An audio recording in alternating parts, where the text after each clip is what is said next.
திடீர்னு ஒரு நாள் காலையில பார்க்குறேன், என்னோட டிவி வந்து இந்த மாரி ஸ்டேஜ்ல இருக்குங்க. என்ன பண்றதுன்னே தெரியல. நான் பார்க்குறதே ஏதோ 1, 2 சீரியல் தான்.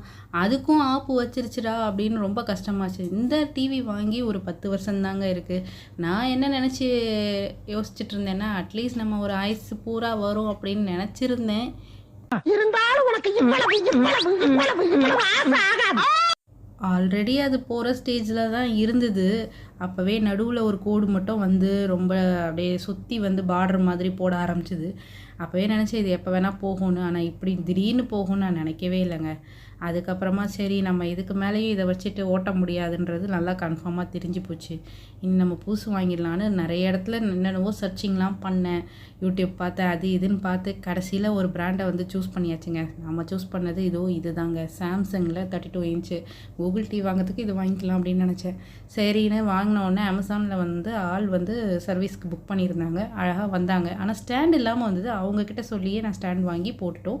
கடகடன்னு அந்த அண்ணா ஃபிட் பண்ணி குடுத்த உடனே சூப்பரா டிவி வந்துருச்சு. ரொம்ப பார்க்கவே அழகா இருக்கு. இனிமே என்னோட சீரியலுக்கு எந்த ஒரு தடங்கலும் இருக்காது என்று எண்கிறேன்.